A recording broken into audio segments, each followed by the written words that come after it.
So when you put in who wrote the Bible, right, type in who wrote the Bible, you just get basically King James the First, right?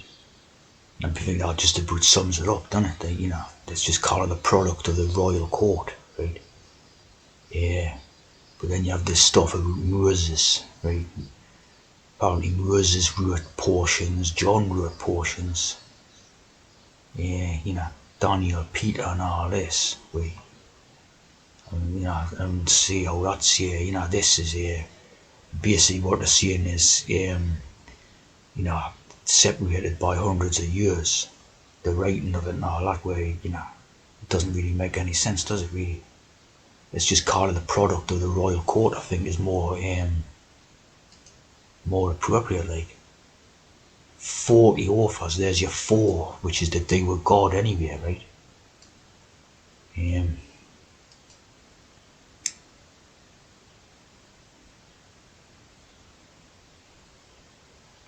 The Holy Bible written by God. C.S. Lewis. And there you go, the medieval English literature.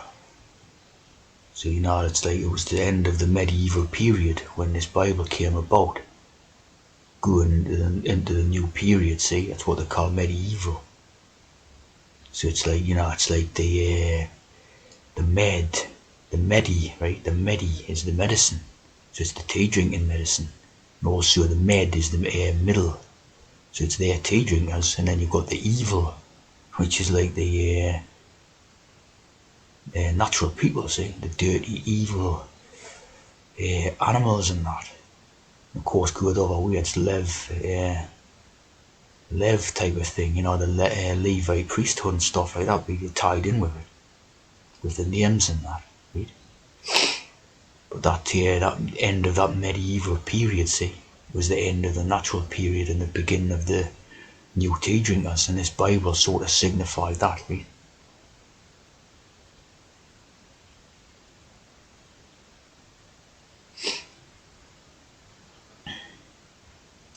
So say that 4, right?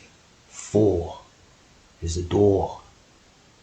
So the doorway, it was opening the doorway to the this new God and Jesus Christ stuff and all this. Right?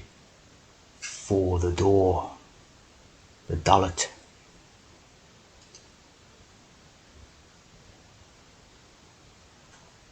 The ear, to listen, see? Listen to the new commandments and all this.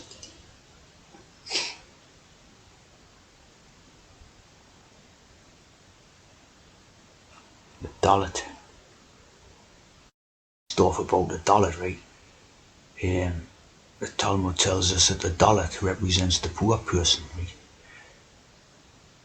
Gurmel Dalim, the benefactor who gives to the beneficiary. So this would be, corresponding to the new Jesus and the Bible and all this, right? Where it was spreading this new, scripture about Jesus and that to the poor person, right? They're basically initiating a lot of poor people. These royal court, they were initiating poor people into that sort of tea drinking program, right? And that would explain, what that's about. The poor person, see, the Dalit. So they're giving this God's tea drinking to these poor people, these symbolise a needy person who was bent over, right? So you can figure that one out, right? Bent over to draw out or impoverish. So it coincides, with the spreading of the tea drinking, good news, Bible and all that, see? They were given this, beneficiary, they were given this tea drinking to a lot of poor, crooked and bent over people and all this, see? The rich man, Gimel, the Daleth and Gimel, rich man and the poor man, see? Poor in spirit, ready to receive the tea drinking. The door is always open, and Yeshua leaves the light on. So it's all to do with the tea drinking, right? Dale, right, is a boy's name. Yeah. Valley. They're like Gully, or Frankie Valley, like one who lives in the valley, so that'll be the valley of the tea drinking, right?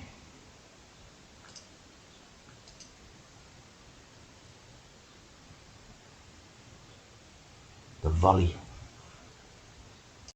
Frankie Valley, see? Frankie Valley. Gawley, in the valley. The Four Seasons, see, there's your Dalit.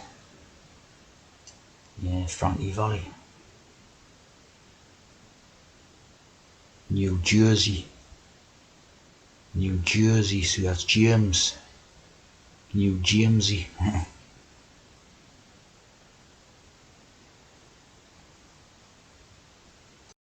In the Valley of Death Road, the 600.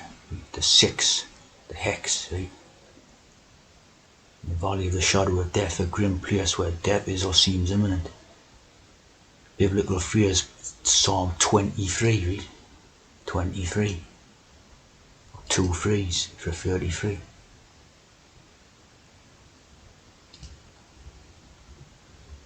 I will fear no evil, right? So it's a tea drinker's thing, right? Walk through the valley of the shadow of death. I will fear no evil, which basically means natural people, right? That's our tea drinkers' codes, right?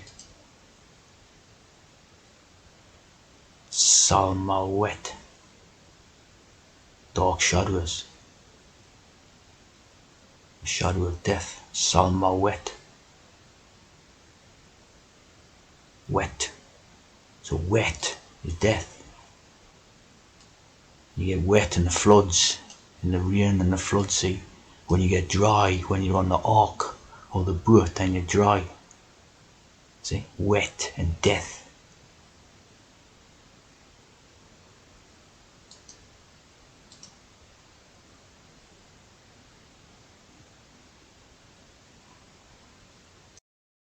There's Into the Valley by the Skids.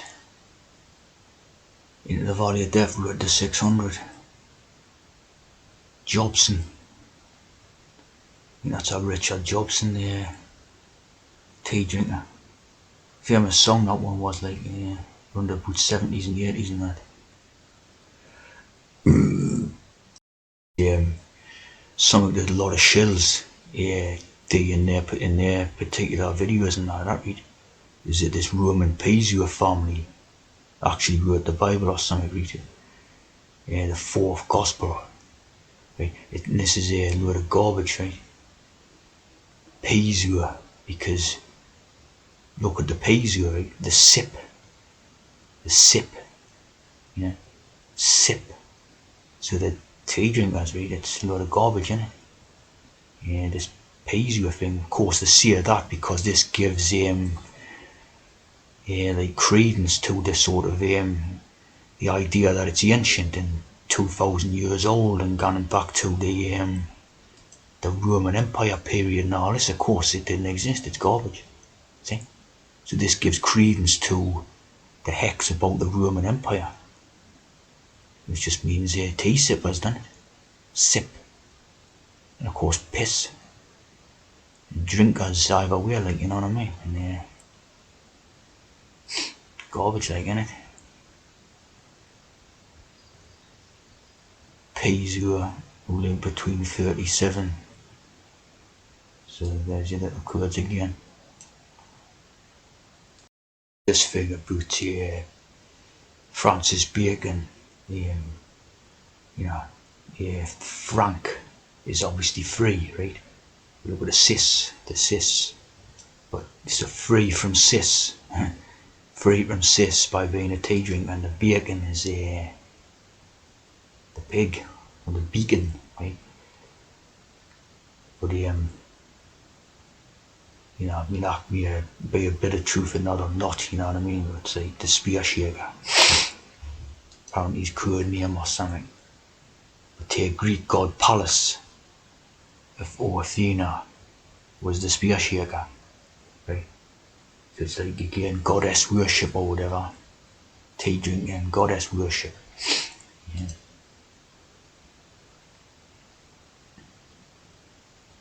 The golden spear.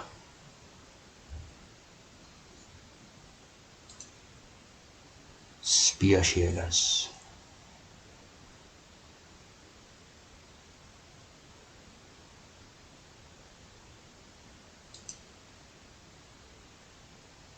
Indicative of a pen. So the spear is indicative of a pen, as they say the pen is mightier than the sword. And they started using pen to write things, see, and that became the mind hex. So the spear turned into the pen. Pallas Athena, pen. See, the pen is mightier than the sword. The initiate.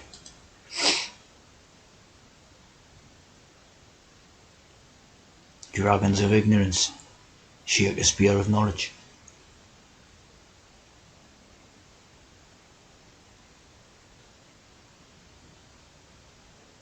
So, this is basically the proper room of your biblical stuff is that period, medieval into whatever came after, and English, see? English basically. That's why all that Bible's written in this type of world language, worldy or whatever you call it, because that's what it was written in, see.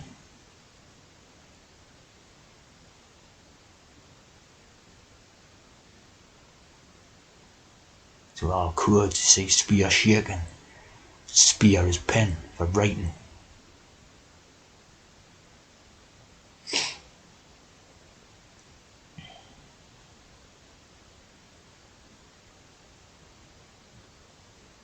No, type with different hexes written in it, but was this one the real Shakespeare or this one? Of course, like I say, it's probably a team effort, because everything else is, look at how many people's involved on the making of it, like one television, like 25-minute TV episode or something, there's bloody 100 odd blocks, 100 odd people, all tea drinkers, right?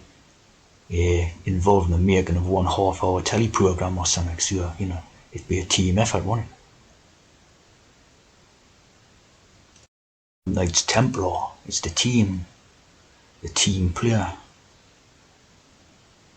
Someone pointed that out a long time ago, I can't remember who it was, but the team player.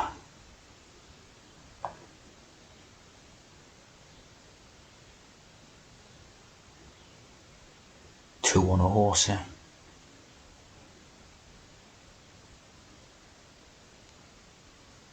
Christian military order to protect pilgrims, pill takers, and the Grim Reaper, see? Again, where you sort of shadow of death ideas and all that, it's escaping death. Is by taking these pills and becoming a tea drinker, it's escaping death. Drill team, Knights Templar.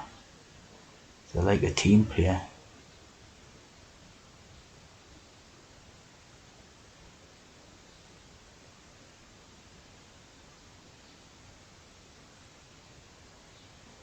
Templar Knights, team building in ruin. Team building. The poor knights, the poor people, see. Give the tea to the poor people and they become your knights and your servants and all that, see.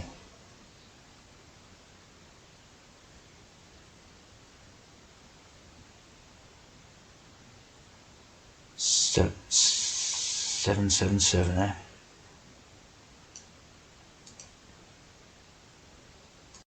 Team T. Your Team T. Your TT. Your tea bag. Team T. Little thing there's your James Jester type of idea, right? Now sitting around having drinks. There's your drinking vessels and all that, right? This is East Kingdom 12 night drinks. 12th night Shakespeare. East Kingdom, The tea in the East. Coffee and tea, right? At the Haymarket. Nights, coffee and tea. Tea made an Irishman a night. Lipton's tea. Lipton's tea,